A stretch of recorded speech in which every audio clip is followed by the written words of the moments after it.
Hello, welcome to Seba diaries. എല്ലാവർക്കും സുഖമല്ലേ? അപ്പം ഇന്നത്തെ വീഡിയോ നമ്മൾ തുടങ്ങുകയാണ്. ഇന്നത്തെ വീഡിയോയിൽ നിങ്ങൾ കണ്ടിട്ടുണ്ടാവും ടെംപ്ലേറ്റിൽ ഇതൊരു എബൌട്ട് മീ വീഡിയോ ആണ്. അത് കൂടാണ്ട് എനിക്കൊരു താങ്ക് യു പറയാനുമുണ്ട് നിങ്ങളുടെ അടുത്ത്. അപ്പോൾ നമ്മൾ വീഡിയോ തുടങ്ങുന്നതിൻ്റെ മുന്നേ അതങ്ങോട്ട് ആദ്യം പറയാം. ഒരു ഹ്യൂജ്, എത്ര വലുതാച്ചാൽ അത്രയും വലിയ താങ്ക് യു.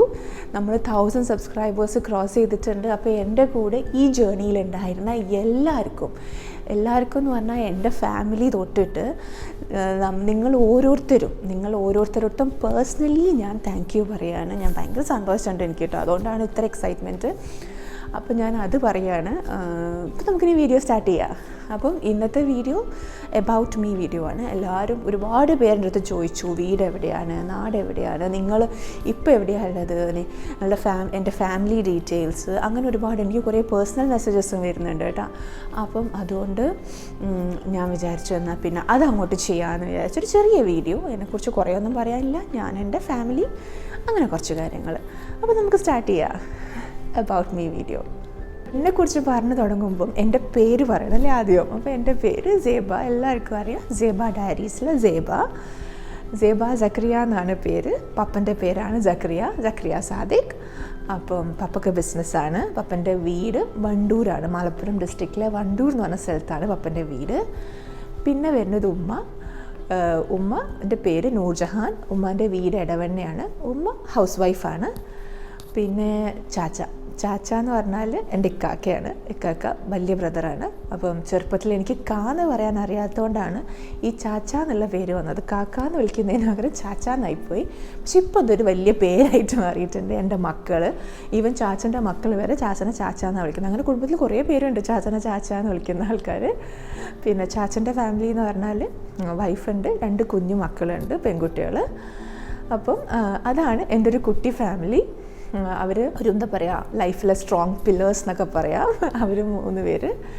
ഇനി ഞാൻ ജനിച്ചത് പറയുകയാണെങ്കിൽ ഒരു ഒക്ടോബർ 16 ഞാൻ മഞ്ചേരി എന്ന് പറഞ്ഞാൽ മലപ്പുറം ഡിസ്ട്രിക്റ്റിൽ തന്നെ മഞ്ചേരിയുള്ള കൊരമ്പയിൽ ഹോസ്പിറ്റലിലാണ് ഞാൻ ജനിച്ചത്. അപ്പം ജനിച്ചു. പിന്നെ അന്ന് ഞങ്ങൾ വണ്ടൂരായിരുന്നു കേട്ടോ താമസിച്ചത് പപ്പൻ്റെ വീട്ടിൽ ഇപ്പോൾ ഉമ്മമ്മ ഉണ്ടായിരുന്നു, ഉപ്പപ്പ ഉണ്ടായിരുന്നു, പപ്പൻ്റെ സിസ്റ്റേഴ്സ് ഉണ്ടായിരുന്നു. അങ്ങനെ ഞങ്ങളൊരു ജോയിൻറ്റ് ഫാമിലി ആയിട്ടാണ് ജീവിച്ചത്. അപ്പം പിന്നെ ഞാൻ പഠിച്ച സ്കൂളിനെ കുറിച്ച് പറയുകയാണെങ്കിൽ ഞാൻ പഠിച്ചത് 3rd സ്റ്റാൻഡേർഡ് വരെ പഠിച്ചത് ഓട്ടൺ ഇംഗ്ലീഷ് മീഡിയം സ്കൂൾ എന്ന് പറഞ്ഞാൽ വണ്ടൂർ ഒരു സ്കൂളുണ്ടായിരുന്നു, അവിടെയാണ് പഠിച്ചത്. പിന്നെയാണ് ഞങ്ങൾ കോഴിക്കോടേക്ക് ഷിഫ്റ്റ് ചെയ്യുന്നത്. പപ്പൻ്റെ ബിസിനസ് ആവശ്യത്തിനൊക്കെ വേണ്ടിയിട്ട് ഞങ്ങൾ കോഴിക്കോടേക്ക് ഷിഫ്റ്റ് ചെയ്യുന്നത്. പിന്നെ ഞാൻ 4th സ്റ്റാൻഡേർഡ് തൊട്ട് കോഴിക്കോടാണ് പഠിച്ചത്. പക്ഷേ 3rd സ്റ്റാൻഡേർഡ് കഴിഞ്ഞിട്ട് പിന്നെ 4th സ്റ്റാൻഡേർഡിലേക്ക് എനിക്ക് പെട്ടെന്ന് ഒരു സ്കൂളിലേക്കൊന്നും അഡ്മിഷൻ കിട്ടിയില്ല. അപ്പോൾ അവിടെ ഒരു കുട്ടി സ്കൂളുണ്ടായിരുന്നു, ഒരു CSI പ്രിപ്പറേറ്ററി സ്കൂൾ എന്ന് പറഞ്ഞിട്ട്. അപ്പോൾ 4th സ്റ്റാൻഡേർഡ് ഞാൻ അവിടെയാണ് പഠിച്ചത്. പിന്നെ അത് ക്ലോസ് ഡൗൺ ചെയ്തു കേട്ടോ. ആ സ്കൂൾ കുറച്ച് കാലം കൂടി ഓടിയുള്ളൂ. അതോടെ 4th സ്റ്റാൻഡേർഡ് വരെ ഉണ്ടായുള്ളൂ. അപ്പം 4th സ്റ്റാൻഡേർഡ് വരെ ഞാൻ അവിടെയാണ് പഠിച്ചത്. പിന്നെ ഞാൻ 5th സ്റ്റാൻഡേർഡ് തൊട്ടിട്ട് +2 വരെ പഠിച്ചത് presentation higher secondary school, Kozhikode ചേവായൂരുള്ള സ്കൂള്, അവിടെയാണ് പഠിച്ചത്. എന്താ പറയുക, ഒരു കളർഫുൾ ലൈഫ് എന്നൊക്കെ പറയാം. അടിപൊളി സ്കൂളായിരുന്നു. ഒരുപാട് നല്ല മെമ്മറീസ് ഉണ്ടായിരുന്നു. അതിൻ്റെ ഇടയിൽ 10ാം ക്ലാസ് കഴിഞ്ഞപ്പോൾ എനിക്ക് ഹോസ്റ്റൽ ലൈഫ് ഒന്ന് അറിയണമെന്ന് വെച്ചിട്ട് ഞാൻ നമ്മുടെ തൃശ്ശൂർ സേക്രഡ് ഹാർട്സിലൊന്ന് പോയിട്ടുണ്ടായിരുന്നു. പക്ഷേ ഒരു 3 ദിവസം. അത് കഴിഞ്ഞപ്പോൾ ഞാൻ അവിടെ നിന്ന് മെല്ലെ നൈസായിട്ട് പോകുന്നു. അത് ഒന്നുകൊണ്ടല്ല, എനിക്ക് ഭയങ്കര ഹോം സിക്നെസ്സാണ്. ഞാൻ അതുവരെ വീട് വിട്ടൊന്നും നിന്നിട്ടില്ലായിരുന്നു. അപ്പോൾ അതുകൊണ്ട് വേഗം ഇങ്ങോട്ടേക്ക് ഓടിപ്പോന്ന്. പക്ഷേ പ്രസൻറ്റേഷൻകാർ എന്നെ കൈനീട്ടി സ്വീകരിച്ചു. എൻ്റെ സ്കൂൾ എന്നെ കൈനീട്ടി സ്വീകരിച്ചു. ഇല്ലെങ്കിൽ ആ സമയത്തൊന്നും എനിക്ക് എവിടെ അഡ്മിഷൻ കിട്ടില്ലായിരുന്നു. അപ്പോൾ അങ്ങനെ സ്കൂളിങ് കഴിഞ്ഞു. പിന്നെ കോളേജ് പഠിച്ചത് എവിടെയാണെന്ന് വെച്ചാൽ പ്രാവിഡൻസ് വിമൻസ് കോളേജിൽ. ഒരുപാട് നല്ല ടീച്ചേഴ്സ്, ഒരുപാട് നല്ല ക്യാമ്പസ്, ഒരുപാട് നല്ല ഫ്രണ്ട്സ്. എന്താ പറയുക, ഒരു 3 കൊല്ലം നല്ല അടിച്ചു പൊളിച്ചു. ഞാൻ പഠിച്ചത് BSc കമ്പ്യൂട്ടർ സയൻസ് ആണ്. ആ 3 കൊല്ലം നല്ല ഉഷാറായിട്ട് അടിച്ചു പൊളിച്ചിട്ടാണ് അവിടെ നിന്ന് ഇറങ്ങി പോകുന്നത്. അങ്ങനെ അതാണ് എൻ്റെ സ്കൂളിങ്ങും എൻ്റെ ഫാമിലിയൊക്കെ. ബർത്ത്ഡേ കഴിഞ്ഞു, ഫാമിലി കഴിഞ്ഞു, സ്കൂളും കഴിഞ്ഞു, കോളേജും കഴിഞ്ഞു. ഇനി കല്യാണം. ഇക്കാൻ്റെ ഹസ്ബൻ്റെ പേര് നിഹാദ് അബ്ദുൽ ഖാദർ എന്നാണ്. ഇക്കാൻ്റെ വീട്ടിൽ 5 ആൾക്കാരാണുള്ളത്, കോർ മെമ്പേഴ്സ്. മറ്റേ ഉപ്പ, ഉമ്മ, പിന്നെ ഒരു 3 ആൺകുട്ടികളാണ്. ഒരു വലിയ ബ്രദറുണ്ട്, പിന്നെ ഇക്ക, പിന്നെ ഒരു ചെറിയ ബ്രദറുണ്ട്. പക്ഷേ ഞങ്ങളിപ്പം നല്ല വലിയ ഫാമിലി കേട്ടോ. ഒരുപാട് പേരുണ്ട്, മക്കൾ ഒരുപാട് പേരുണ്ട്. മറ്റേ ടോട്ടൽ നമ്പർ ഓഫ് 15 മെമ്പേഴ്സ് ഉണ്ട് ഞങ്ങളുടെ ഫാമിലിയിൽ. ഇക്കാൻ്റെ വീട് കുന്നംകുളടുത്ത് കൊച്ചന്നൂർ എന്ന് പറഞ്ഞ സ്ഥലത്താണ് ഇക്കാൻ്റെ വീട്. ഉപ്പാൻ്റെ പേര് അബ്ദുൽ ഖാദർ, ഉമ്മാൻ്റെ പേര് മുനവ്വറ. ഞങ്ങൾ മൂത്തക്കാക്ക് 3 മക്കളുണ്ട്, ഞങ്ങൾക്ക് 3 ആൾക്കാരുണ്ട്, പിന്നെ ചെറിയ അനിയന് ഒരു ചെറിയ കുഞ്ഞു മോളുണ്ട്. അങ്ങനെ ഞങ്ങളിപ്പോൾ ഒരു 15 മെമ്പേഴ്സിൻ്റെ വലിയ ഫാമിലിയാണ് ഞങ്ങൾ. ഉപ്പ ഇവിടെ ഖത്തറിൽ തന്നെയായിരുന്നു വർക്ക് ചെയ്തത്, ക്യാപ്കോ എന്ന് പറഞ്ഞ കമ്പനിയിൽ. മറ്റേ ഇപ്പോൾ റിട്ടയറായി, ഇപ്പോൾ നാട്ടിലാണ്. പക്ഷേ ഇങ്ങോട്ട് വരലൊക്കെ ഉണ്ട്, ഉപ്പയും ഇങ്ങോട്ട് വരും, സെറ്റിലായിട്ട് ഇടയ്ക്കിടയ്ക്ക് വിസിറ്റ് ചെയ്യലൊക്കെ ഉണ്ട് നമ്മൾ. പിന്നെ ഇക്കാനെ കുറിച്ച് പറയുകയാണെങ്കിൽ ഇക്ക വളർന്നതും ജനിച്ചതൊക്കെ ഇവിടെയാണ്. അവർ 3 പേരും കേട്ടോ, അവർ 3 പേരും വളർന്നതും ജനിച്ചതൊക്കെ ഇവിടെ തന്നെയാണ്. ഇക്ക വർക്ക് ചെയ്യുന്നത് ഇപ്പോൾ ഒരു ഖത്തറി കമ്പനിയിലാണ്, ഒരു ഓയിൽ ആൻഡ് ഗ്യാസ് എക്യുപ്മെൻറ്റ്സിൻ്റെ ഒരു കമ്പനിയിൽ ജനറൽ മാനേജറാണ്. പിന്നെ ഞങ്ങളെ 3 മക്കളും നിങ്ങൾക്ക് എല്ലാവർക്കും അറിയാം, മിഷാൽ, സാറ, ആഡം. മിഷാൽ 2nd സ്റ്റാൻഡേർഡിൽ, ഇപ്പോൾ ആനുവൽ എക്സാം നടക്കുന്നത്, April 3rd Sara KG 1. Adam ഈ മാർച്ച് 1 1 വയസ്സായി ആഡമിന്. ആഡം എന്ന് പറഞ്ഞപ്പോഴാണ് ഒരുപാട് പേരോട് ചോദിക്കുന്നുണ്ട്, എന്താ ആദം അല്ലേ? ശരിക്കും ആദമാണ്. അതെന്താ പ്രശ്നം എന്ന് വരുന്നത് വെച്ചാൽ ഞാൻ അങ്ങനെയായിരുന്നു വിളിച്ചിരുന്നത്. പക്ഷെ ഇവിടെ ഇങ്ങനെ ആഡം എന്ന് വിളിക്കും. അപ്പോൾ അത് കേട്ട് ശീലമായി ഞങ്ങളിപ്പോൾ എല്ലാവരും ആഡം എന്നാണ് വിളിക്കുന്നത്. അതങ്ങനെ ആയിപ്പോയി. അത് ഞാൻ സ്റ്റൈലാക്കി വിളിക്കുന്നതല്ല, അത് പെട്ടെന്ന് വിളിക്കുമ്പോൾ, അല്ലെങ്കിൽ ഞാൻ ശരിക്കും ആദം എന്ന് പറഞ്ഞേനെ. അത് നമ്മൾ പേര് പറയുമ്പോഴൊക്കെ എന്താണെന്ന് ചോദിക്കും. ആഡം എന്ന് പറയുമ്പോൾ നമുക്ക് അങ്ങനെ വായിൽ വരുന്നുള്ളൂ, സ്റ്റൈലാക്കി പറയുന്നതല്ല കേട്ടോ. പിന്നെ എന്താ, ഇതൊക്കെയാണ് എൻ്റെ ഫാമിലി, എൻ്റെ ഒരു ഇത് എന്നൊക്കെ പറഞ്ഞാൽ. പിന്നെ വന്ന ക്വസ്റ്റ്യൻസ് എന്തൊക്കെയാണെന്നറിയോ? ഞാൻ ജോലി ചെയ്തിരുന്നോ എന്ന് ചോദിക്കുന്നുണ്ടായിരുന്നു. അപ്പം ഞാൻ ജോലി ചെയ്തിട്ടില്ല. ഞാൻ പഠിച്ചു കഴിഞ്ഞ് കല്യാണം കഴിഞ്ഞു. പിന്നെ ഞാൻ പ്രഗ്നൻ്റായി, പെട്ടെന്ന് തന്നെ പ്രഗ്നൻ്റായി, പിന്നെ മോനായി. അപ്പോൾ ഞാൻ അങ്ങനെ എനിക്കങ്ങനെ പണ്ടേ ഭയങ്കരമായിട്ട് ഒരു പാഷനൊന്നുമില്ല കേട്ടോ, ജോലി ചെയ്യണം. എനിക്ക് താല്പര്യം ബിസിനസ്സായിരുന്നു. ചിലർക്ക് അങ്ങനെ ഉണ്ടാവും, പഠിച്ചു കഴിഞ്ഞിട്ട് ജോലി കയറണം, അങ്ങനെ ഒരു ഡ്രീം കൊണ്ടു നടക്കുന്നത്. എനിക്ക് അങ്ങനെയൊന്നും ഉണ്ടായിരുന്നില്ല. അതിൻ്റെ ഇടയിൽ എനിക്ക് ജോലി ചെയ്യണം, അതെന്താണെന്നൊന്ന് എക്സ്പീരിയൻസ് ചെയ്യാൻ കുറച്ച് കാലം, അല്ലാണ്ട് ഇങ്ങനെ ഫുൾ ടൈം ജോലി ചെയ്യാനൊന്നും എനിക്ക് താല്പര്യം ഉണ്ടായിരുന്നില്ല. അപ്പോൾ അതുകൊണ്ട് തന്നെ ഞാൻ ട്രൈ ചെയ്തിട്ടില്ല. പിന്നെ മോനായപ്പോൾ ഞാൻ ആ ഒരു ലൈഫ് അങ്ങനെ ഫോളോ ചെയ്യാൻ തുടങ്ങി. കുറച്ചൊന്ന് വലുതായപ്പോൾ ഞാൻ ജോലിയൊക്കെ നോക്കി, പക്ഷേ അതങ്ങനെ ഒരു എക്സ്ട്രീമായിട്ടൊന്നും നോക്കിയിട്ടില്ല.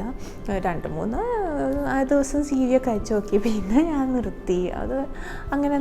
അങ്ങനെ എനിക്കങ്ങനെ ഞാൻ ജോലി ചെയ്തിട്ടില്ല എന്ന് പറഞ്ഞിട്ട് എനിക്കൊരു റിഗ്രറ്റ് ഒന്നും തോന്നിയിട്ടില്ല. കാരണം ഞാൻ എപ്പോഴും ബിസി ആയിരുന്നു. ഞാൻ ഒന്നല്ലെങ്കിൽ ഒന്നായിട്ട് ഞാൻ എപ്പോഴും ട്രൈ ചെയ്യുന്നുണ്ടായിരുന്നു. കുക്കിങ്ങിൻ്റെ കൂടെ ഓൾ ദ വേ ഉണ്ട്. അതിൻ്റെ ഇടയ്ക്കുള്ള ഞാൻ കുറച്ച് ക്രാഫ്റ്റിംഗ് ചെയ്തു, കുറച്ച് സ്റ്റിച്ചിങ് പഠിച്ചു, അങ്ങനെ കുറേ കാര്യങ്ങൾ ഞാൻ പഠിച്ചു. അതൊക്കെ ഇറ്റ് മേക്സ് മീ ഹാപ്പി, അതുകൊണ്ട് ചെയ്തതാണ്. യൂട്യൂബ് തുടങ്ങിയപ്പം എനിക്ക് ഇക്കാനെ പോലെ തന്നെ 2 സൈഡിലെ പേരൻസും ഉണ്ടായിരുന്നു കേട്ടോ. എൻ്റെ പപ്പയും ഉമ്മയായാലും മറ്റേ അവിടുത്തെ ഉപ്പയും ഉമ്മയായാലും 2 പേരും ഒരുപാട് എന്നെ സപ്പോർട്ട് ചെയ്തിട്ടുണ്ട്. ഈ കാര്യത്തിൽ ഓരോ അഭിപ്രായം പറഞ്ഞിട്ടും ഓരോ കാര്യത്തിലും ഇപ്പോഴും അങ്ങനെ തന്നെയാണ്. എല്ലാത്തിനും മുമ്പിൽ അവരുണ്ട്. അത് അവരെന്നല്ല, പേരൻസ് എന്നല്ല, ഹോൾ ഫാമിലി എല്ലാവരും ഉണ്ട്. എല്ലാവരും ഭയങ്കര സപ്പോർട്ടായിരുന്നു, ഭയങ്കര സന്തോഷമായിരുന്നു എനിക്ക്. നമ്മളിങ്ങനെ ഒരു പുതിയ കാര്യം ചെയ്യുക, അപ്പോൾ നമുക്ക് നല്ലൊരു അഭിപ്രായം കിട്ടുക, സന്തോഷമല്ലേ? ഇപ്പം നിങ്ങൾ തരുന്ന ആ ഒരു തന്നെ, ഇപ്പം എനിക്ക് ഒരുപാട് കമൻറ്റ്സ് തരുമ്പോൾ എനിക്ക് ഭയങ്കര സന്തോഷമാണ്. ഞാൻ ഭയങ്കരമായിട്ട് എക്സൈറ്റഡ് ആവും. ഞാൻ എപ്പോഴും ഇക്കാതെ നിൽക്കാൻ നോക്കിയെന്ന് കാണിച്ചു കൊടുക്കാറുണ്ട് ഇവിടെ.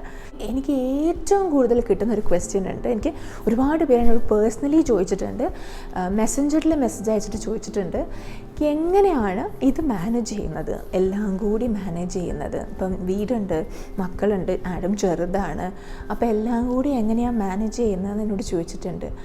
അപ്പം അത് ഞാൻ എന്തായാലും ആൻസർ ചെയ്യണമെന്ന് ഞാൻ വിചാരിച്ചൊരു ക്വസ്റ്റ്യൻ ആയിരുന്നു.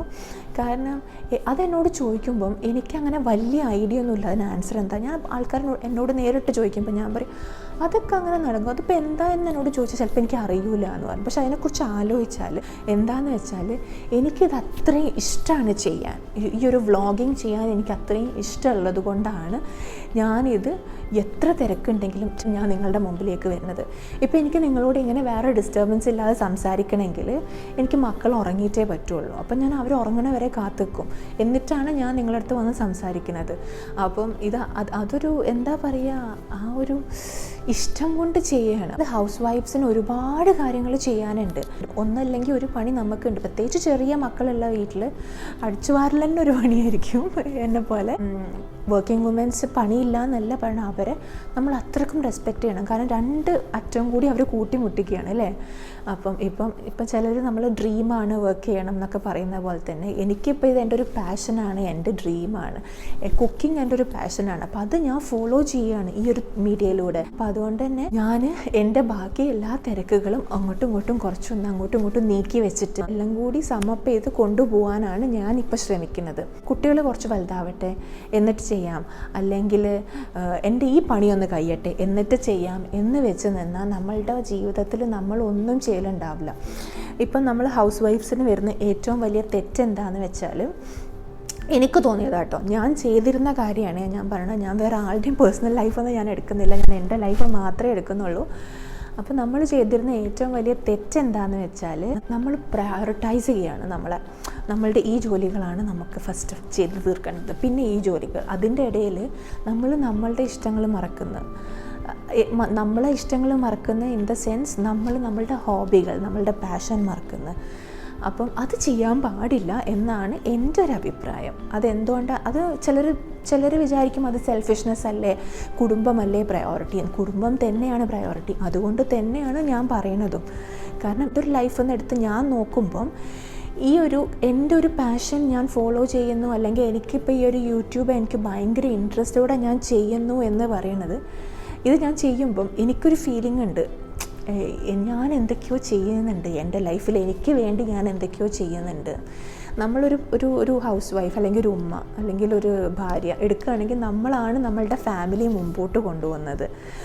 ഹസ്ബൻഡ്സ് അല്ലെങ്കിൽ ഫാദേഴ്സ് എങ്ങനെയായാലും സപ്പോർട്ട് ചെയ്യുന്നുണ്ട്, അവർ ജോലി, അവർ ബ്രെഡ് ആൻഡ് ബട്ടർ കൊണ്ടുവരുന്നുണ്ട്, അങ്ങനെ ഇല്ല എന്നല്ല. പക്ഷെ നമ്മളുടെ ഫാമിലി, മക്കൾ, ഹസ്ബൻഡ്സ് ഇവരൊക്കെ മുമ്പോട്ട് പോകണമെങ്കിൽ നമ്മളും അവർക്കൊപ്പം മുമ്പോട്ട് പോകണം. അല്ലാതെ നമ്മൾ ബാക്കിൽ നിന്നിട്ട് ഇവരുടെ കാര്യങ്ങളൊക്കെ ചെയ്ത് കൊടുക്കുക, നമുക്കൊരു സന്തോഷം ഇല്ലെങ്കിലും സാരമില്ല എന്നൊക്കെ ത്യാഗം സഹിച്ച് നമ്മൾ ചെയ്ത് കൊടുത്താൽ നമുക്കുള്ളിൽ സന്തോഷം ഉണ്ടാവില്ല. പിന്നെ നമുക്കതൊരു ഫ്രസ്ട്രേഷനായിട്ട് മാറും. അത് പിന്നെ നമ്മളുടെ വീട്ടിലെടുക്കും. നമ്മളുടെ വീട്ടിലെടുത്തു കഴിഞ്ഞാൽ പിന്നെ അത് വീട്ടിലെടുക്കുമ്പം അത് കുട്ടികൾക്ക് ഭയങ്കര ഫ്രസ്ട്രേഷൻ ഉണ്ടാക്കും. ഓഫീസ് കഴിഞ്ഞ് വരുന്ന ഹസ്ബൻഡിന് അത് ഭയങ്കര ഫ്രസ്ട്രേഷൻ ഉണ്ടാക്കും, ടെൻഷൻ ഉണ്ടാക്കും, ഒരാകെ ചൂട് പിടിച്ച അവസ്ഥയായിരിക്കും. അപ്പം എനിക്ക് എല്ലാവരുടെ അടുത്തും പറയാനുള്ളത് എന്താ വെച്ചാൽ, നിങ്ങൾക്കൊരു കുഞ്ഞു ഹോബി ഉണ്ടെങ്കിൽ, എന്തെങ്കിലും ഒരു പൂ വരയ്ക്കാനോ അല്ലെങ്കിൽ ഒരു വീട് വരയ്ക്കാനാണെങ്കിൽ അത് നിങ്ങൾ ഫോളോ ചെയ്യണം. ഒരു 5 മിനിറ്റ്, അത് 2 ദിവസത്തിൽ ഒരു പ്രാവശ്യമോ അല്ലെങ്കിൽ ആഴ്ചയിൽ ഒരു പ്രാവശ്യമെങ്കിലും നിങ്ങൾക്ക് വേണ്ടി എന്തെങ്കിലും ഒന്ന് ചെയ്യണം. അത് ചെയ്യണം എന്തിനാ വെച്ചാൽ നിങ്ങൾക്ക് സ്പെഷ്യൽ ഫീലിംഗ് ഉണ്ടാവാനാണ്. നിങ്ങൾ വേണമെങ്കിൽ അത് സോഷ്യൽ മീഡിയയിൽ പോസ്റ്റ് ചെയ്തോ, എത്ര ആൾക്കാർ അഭിപ്രായം പറയും. സോഷ്യൽ മീഡിയൻ്റെ ഏറ്റവും വലിയൊരു ഗുണം അതല്ലേ, നമുക്ക് നെഗറ്റീവ്സും പോസിറ്റീവ്സും കിട്ടും. അപ്പം നമുക്ക് ഇമ്പ്രൂവ് ചെയ്യാം, അല്ലെങ്കിൽ നമുക്ക് ഞാനിത് ചെയ്തു, അപ്പോൾ ആൾക്കാരത് റെക്കഗ്നൈസ് ചെയ്തു, അല്ലെങ്കിൽ നമുക്ക് വീട്ടിൽ ഹസ്ബൻഡിനെ കാണിക്കാം. അല്ലാണ്ട് നമ്മൾ വെറുതെ നമ്മളൊന്നും ചെയ്യാണ്ട്, നമ്മളൊന്നും മാറാണ്ട്, വീട്ടിൽ ഭയങ്കര ടെൻഷനാണ്, എനിക്കൊന്നും ചെയ്യാൻ കഴിയുന്നില്ല എന്ന് ആരും പറയരുത് പ്ലീസ്. കാരണം അത് എൻ്റെ ഒരു റിക്വസ്റ്റാണ്. കാരണം നമുക്ക് വേണ്ടി നമ്മൾ എന്തെങ്കിലും ചെയ്തില്ലെങ്കിൽ വേറെ ആരും നമുക്ക് വേണ്ടി ഒന്നും ചെയ്യില്ല. ഹസ്ബൻഡ്സൊക്കെ എല്ലാവരും സപ്പോർട്ട് ചെയ്യും. നമ്മളുടെ സന്തോഷം കണ്ടാൽ എന്തായാലും നമ്മളെ ഹസ്ബൻഡ്സും നമ്മളുടെ ഫാമിലിയും എല്ലാവരും നമ്മളെ സപ്പോർട്ട് ചെയ്യും. കാരണം ഇപ്പോൾ ഞാൻ എൻ്റെ സ്റ്റിച്ചിങ്ങിൻ്റെ കാര്യം പറഞ്ഞു, എനിക്ക് ഭയങ്കര സന്തോഷമായിരുന്നു. ഒരാളൊരു അഭിപ്രായം പറയുക, പിന്നെ സാറിൻ്റെ മുഖത്ത് സന്തോഷം കാണണം. അവർക്ക് ദിവസത്തിൽ 2 ദിവസത്തിൽ കൂടുമ്പോഴൊക്കെ ഓരോ ഡ്രസ്സ് കിട്ടുകയാണ്. ഞാൻ സാധാ കട്ട് പീസിൻ്റെ തുണിയൊക്കെ എടുത്ത് അടിച്ചു കൊടുക്കുന്ന സാധായിരിക്കും. പക്ഷേ അത് ഭയങ്കര സന്തോഷമാണ് അവർക്ക്. അപ്പോൾ എനിക്ക് കിട്ടുന്ന സന്തോഷം ഭയങ്കര വലുതാണ്. അപ്പോൾ അതാണ് ഞാൻ പറഞ്ഞത്, നിങ്ങൾ പ്രയോറിറ്റൈസ് ചെയ്യേണ്ടത് നിങ്ങളെയാണ് ഫസ്റ്റ്. അത് ആണുങ്ങൾക്കും ബാധകമാണ്. കാരണം നിങ്ങൾ കുറച്ച് ഫ്രീ ടൈം എടുക്കണം. ഞാൻ വീടിന് വേണ്ടി കഷ്ടപ്പെടുകയാണ് എന്ന് പറയാതെ, എല്ലാവരും കഷ്ടപ്പെടുകയാണ്. ഹൗസ് വൈഫ്സ് ആയാലും ഹസ്ബൻഡ്സ് ആയാലും എല്ലാവരും വീടിന് വേണ്ടി തന്നെയാണ് കഷ്ടപ്പെടുന്നത്. അപ്പോൾ അതിൻ്റെ ഇടയിൽ ഒരു 5 മിനിറ്റോ 10 മിനിറ്റോ നമുക്ക് വേണ്ടി നമ്മൾ മാറ്റി വയ്ക്കുക.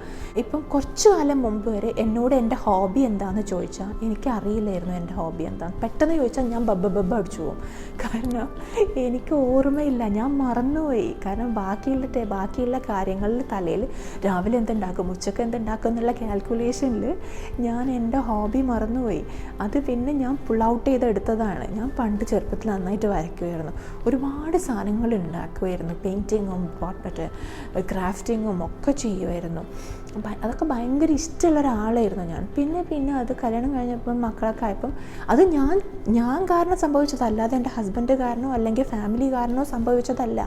ഞാനാണത് കുഴിച്ചു മൂടിയത്. എനിക്ക് അങ്ങനെ ചെയ്യാണ്ടിരിക്കേണ്ട ഒരു ആവശ്യമില്ലായിരുന്നു. പക്ഷെ ഞാനാണത് ചെയ്ത ആൾ. അപ്പം തെറ്റാരെടുത്താൽ എൻ്റെ അടുത്താണ്. അപ്പോൾ അത് മനസ്സിലാക്കിയിട്ട് തന്നെയാണ് ഞാൻ ഇതൊക്കെ കൂടിയിട്ട് മുമ്പോട്ട് വന്നത്. ഇത് ഞാൻ ഓവറായിട്ട് സംസാരിച്ചതൊന്നും തോന്നുന്നില്ല എന്ന് ഞാൻ വിചാരിക്കുന്നു. കാരണം ഈ ഒരു ക്വസ്റ്റ്യൻസ് ഒരുപാട് പ്രാവശ്യം വന്നതുകൊണ്ട് മാത്രമാണ് ഞാൻ ഇതിന് എത്ര ആൻസർ പറഞ്ഞത്. അത് ഞാൻ ഇതിനെക്കുറിച്ച് ആലോചിച്ചപ്പോൾ തന്നെയാണ്, ഈ ഒരു ക്വസ്റ്റ്യൻസ് ഇത്രത്തോളം വരാൻ കാരണം എന്താണ് എന്ന് ആലോചിച്ചപ്പോൾ തന്നെയാണ് എനിക്ക് എൻ്റെ കേസിൽ നിന്ന് കിട്ടിയ ആൻസറും. അപ്പോൾ അത് എൻ്റെ ഒരു എക്സ്പീരിയൻസ് എന്ന് മാത്രം എടുത്ത് പറഞ്ഞാണ്, ഞാൻ ആരെയും ഉദ്ദേശിച്ചിട്ടില്ല. അപ്പോൾ ആർക്കൊന്നും തോന്നിയില്ല എന്ന് വിചാരിക്കുന്നു. ഇതിട്ടിട്ട് എന്നെ പൊങ്കാല ഇടരുത്. അപ്പോൾ എല്ലാവർക്കും ഈ വീഡിയോ ഇഷ്ടമായി എന്ന് വിചാരിക്കുന്നു. എൻ്റെ ഒരു സ്മോൾ ലൈഫ് ജേർണി ഞാനിതിലൂടെ കാണിക്കാൻ ശ്രമിച്ചിട്ടുണ്ട്. എല്ലാവർക്കും ഇഷ്ടമായി എന്ന് വിചാരിക്കുന്നു. നെക്സ്റ്റ് വീഡിയോ ഞാൻ പെട്ടെന്ന് തന്നെ വരും. അതുവരെ stay tune to Seba diaries. Take care and by.